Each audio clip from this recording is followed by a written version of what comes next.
From the Russ Center for Media, welcome to Focus on Southeast, a monthly program on issues and events impacting the campus of Southeast Missouri State University. I'm Dan Woods with KRCU Public Radio. Today we're talking with Southeast President Dr. Carlos Vargas. We'll spend some time with some recent university news, and then we'll look back at 2017 and look ahead to 2018. Dr. Vargas, it's good to see you once again. Good to see you. Thank you. Good morning. I got a lot of stuff packed in here. We'll see how much we can get done in 30 minutes. Okay. We'll do our best. Let's rush. So let's start with your recent visits to several high schools in the St. Louis area, where you encourage students to explore and channel their strengths and abilities to find success. You told them about Southeast, of course, so tell us a little bit about those visits. It was a really exciting couple of days that I had. Dan, I always was looking forward to doing that, but doing it itself was really, really exciting. We had an opportunity to meet with, we had 5 different schools, Festus and Northwest on one day, and then Duchesne, Rittenauer, and Lafayette on the other day. And in every case, we had a chance to see students, talk to them, talk to some of the counselors, in some cases the principals.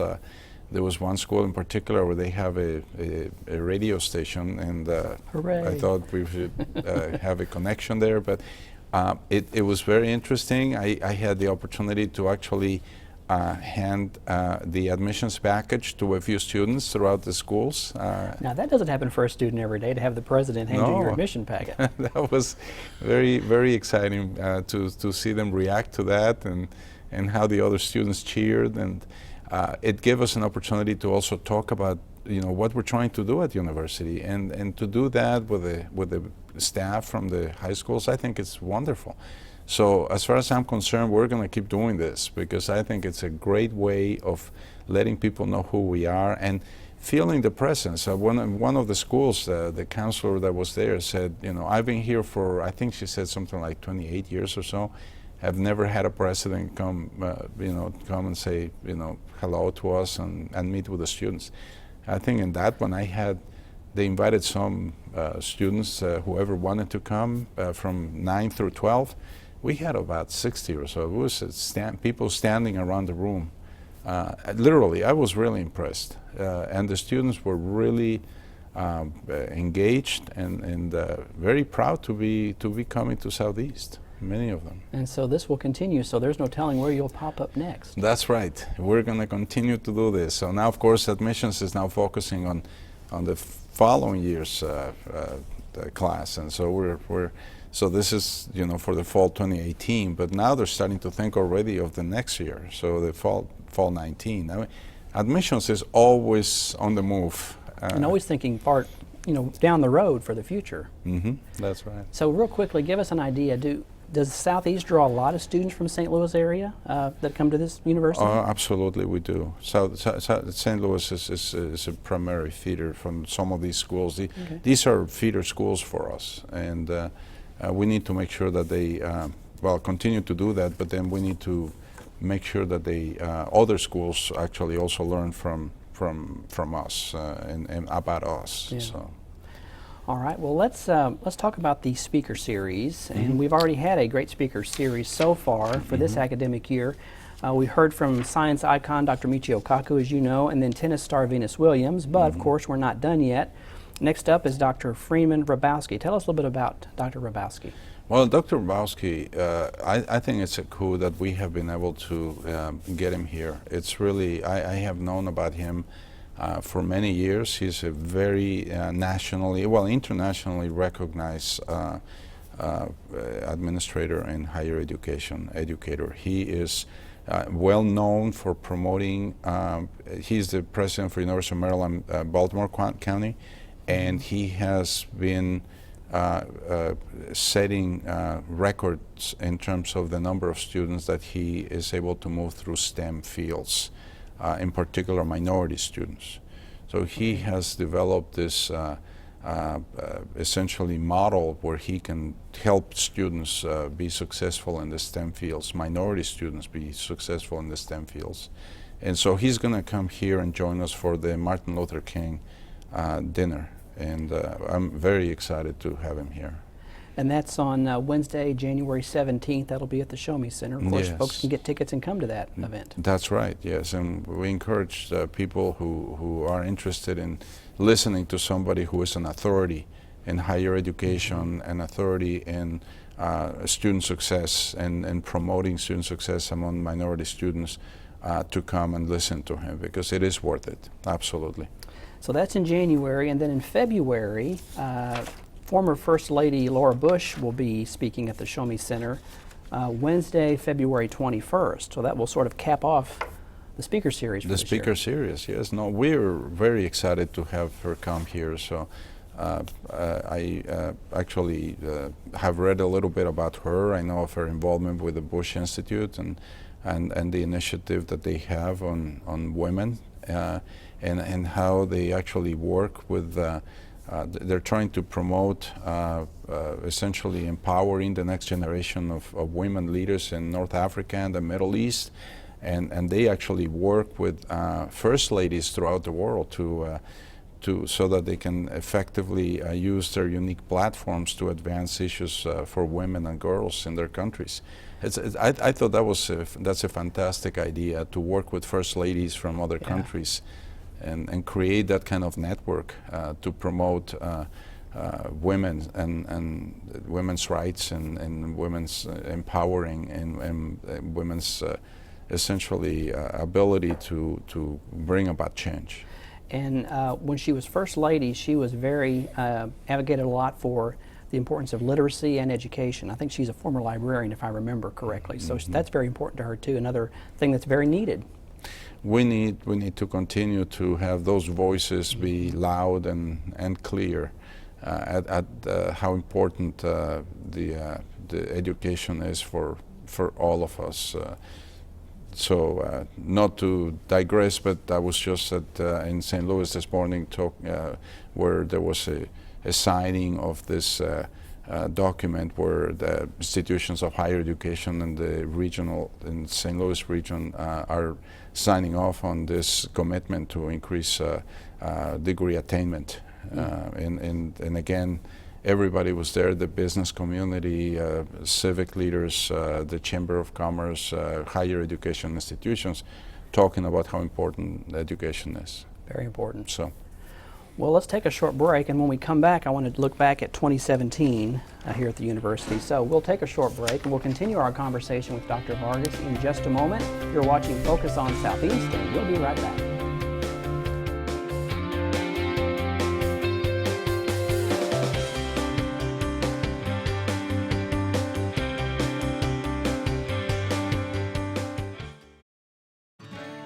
At Southeast Missouri State, we know agriculture can mean so much more than working on the farm.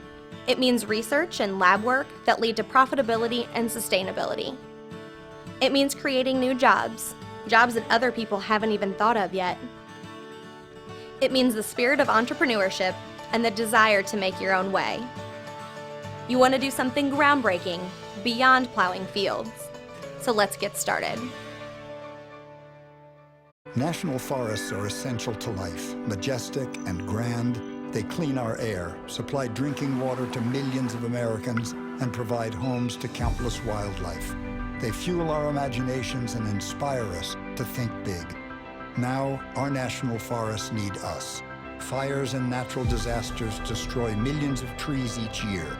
That's why we're replanting our forests from coast to coast. Visit arborday.org. See how you can help. Facing life's difficulties takes strength and determination. Whether it's physical challenges or struggles you can't see, it takes strength to ask for help when you need it. Learn how other veterans have reached out and hear their stories of strength and recovery at maketheconnection.net.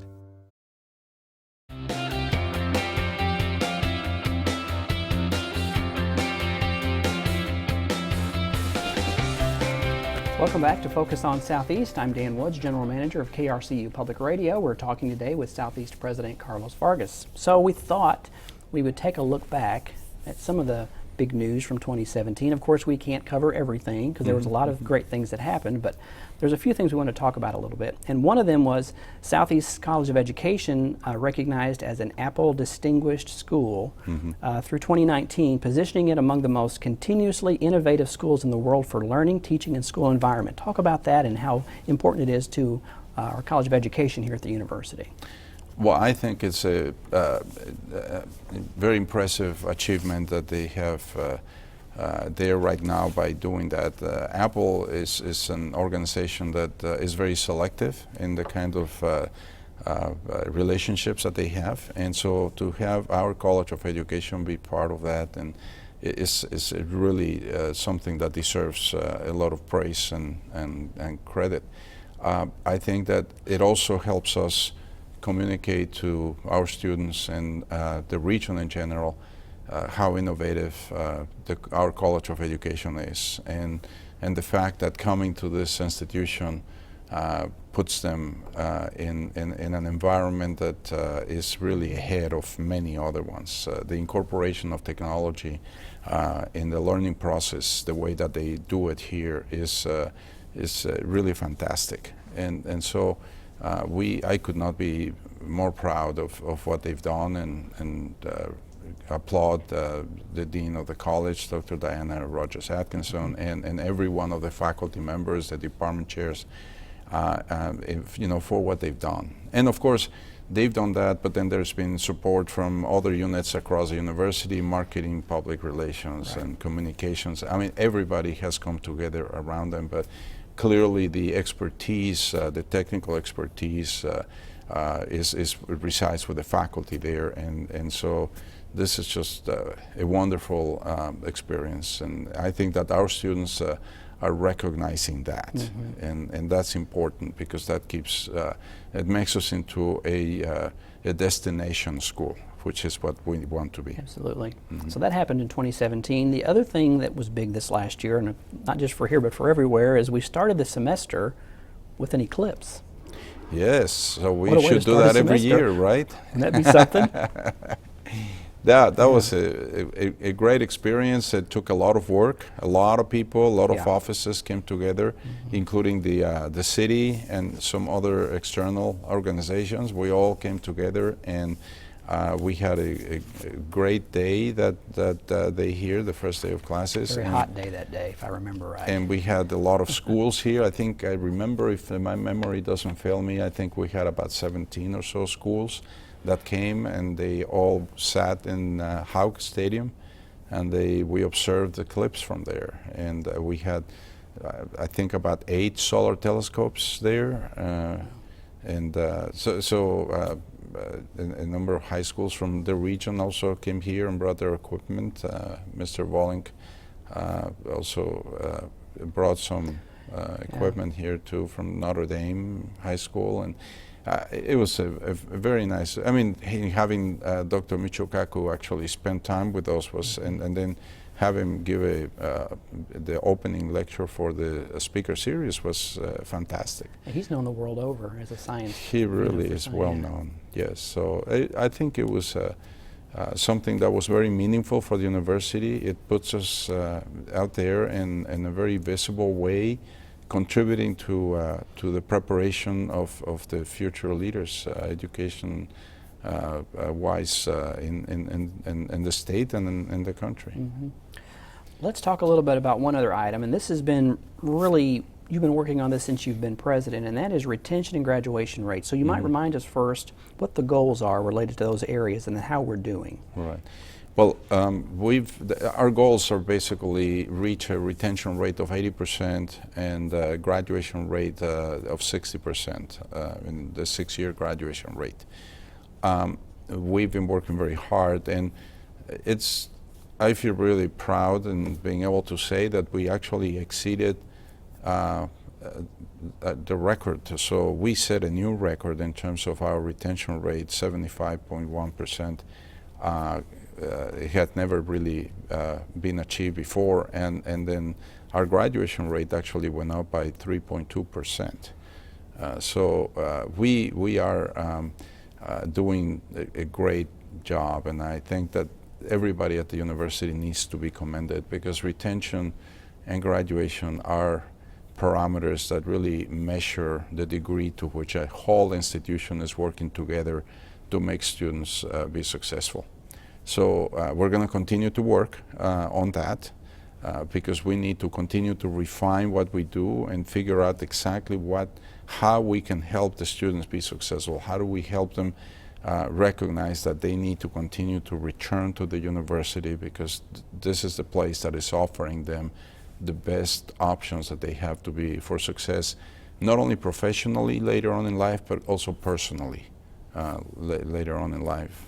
So that's something we need to continue to work on, but we need to take our time to actually feel proud and feel that we have achieved something very, very important here to increase our retention, our graduation rates to a record in both cases. I think is very important. And always more work to be done. One of the things that happened this year, this sort of ties into this, I guess, is the Red Hawk Food Pantry. I was surprised at some of the stats on college students that sometimes don't have enough to eat. Yes. And so this has been an effort to sort of help in that area too. Every different area helps, and the pantry is very important. I mean, sometimes you hear about students who literally live in their cars. Oftentimes, they do.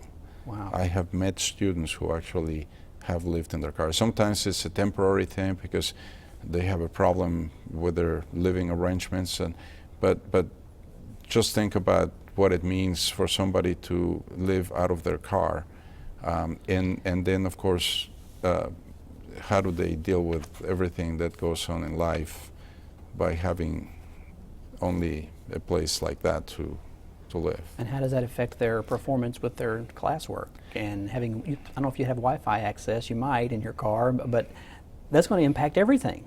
Everything. And if you think about it for a moment, and you think about the kind of commitment and that you must have for your education when you're experiencing all these other problems, and still make sure that you go to class and that you continue to learn. It's just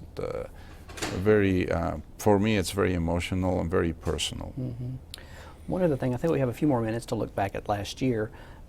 Southeast became a tobacco-free, smoke-free campus beginning with the fall semester. What have we heard about that? Has that been going fairly smoothly, the implementation of that here at the university? I believe so. I have asked a few questions. Normally I ask people to see if they have heard anything, and certainly some individuals were affected by that, but the overall response that we received, I think, has been very positive. I'm actually somewhat surprised that we did not have more expressions of concern or disapproval or so for that. We're really, really excited. I'm very happy and somewhat surprised that we have moved so smoothly into that new stage for the campus. One more thing before we go to break, and we're going to squeeze another topic in, and that was that the River campus celebrated their 10th anniversary season. Big River was produced. It was in 2007 and then again in 2017. Big things happening still at the River campus. The River campus is truly a peril at this institution and this region. And I think it's becoming more and more clear to everybody in the community and the university how important it is for the community. It's attracting new individuals. It is giving us much more visibility. We are getting applications for programs in the River campus that are coming from states as far as California and other places. So it really is fantastic, yes. That's great. Well, let's take a break. When we come back, we're going to look ahead to 2018. Okay. So we'll continue our conversation with Dr. Vargas in just a moment. You're watching Focus on Southeast.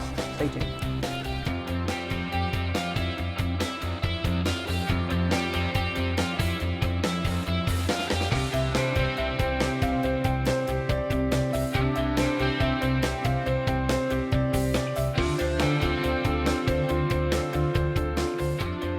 You can sing in the shower and doodle in the margins of a notebook for the rest of your life, or you can push your creativity to center stage and develop the skills to back it up.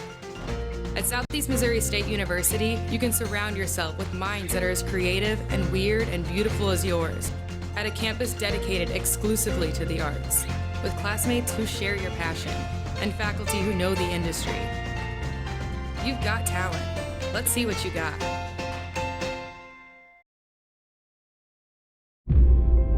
Problems. The ones nobody talks about at cocktail parties. We go looking for them. No matter the obstacles, no matter the odds, we surround a community's most critical problems, and we fight. United Way fights for the health, education, and financial stability of every person in every community. Will you? It's going to be hard work, but you've never let that stop you. At Southeast Missouri State, we put that will to do to work for you. You won't just learn in lectures. You'll get your hands dirty, your skills strengthened, and whatever you do, you won't be going it alone. You can do this because you earn everything you get, and what you'll earn here will pay off out there.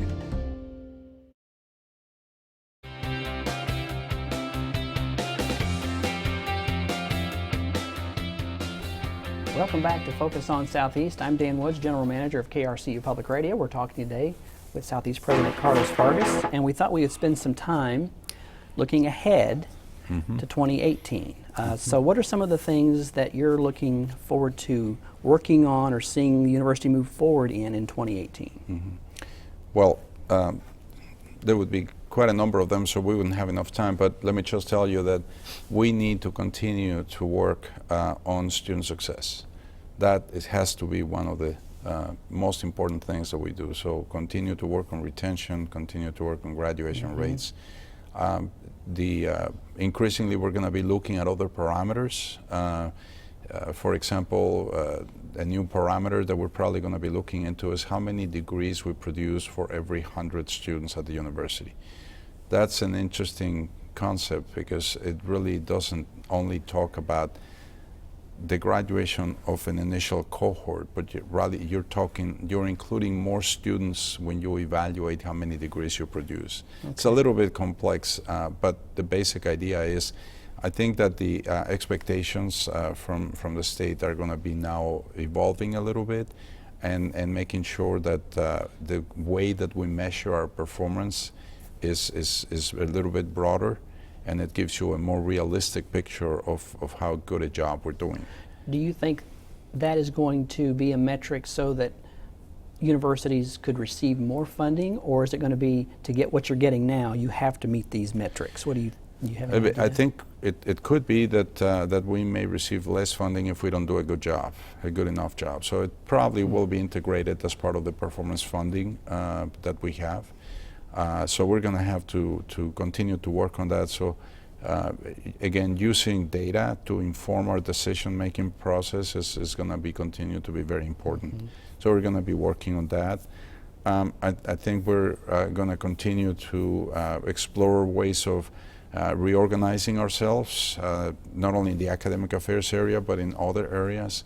As you know, certainly the budget cuts have sort of essentially prompted us to consider ways in which we can continue to do what we do in a more efficient way, and so we're going to continue to do that, again, in the academic also, but in the other areas too. How do we continue to operate and perform, and maybe even better, by at the same time reducing or trying to reduce our costs.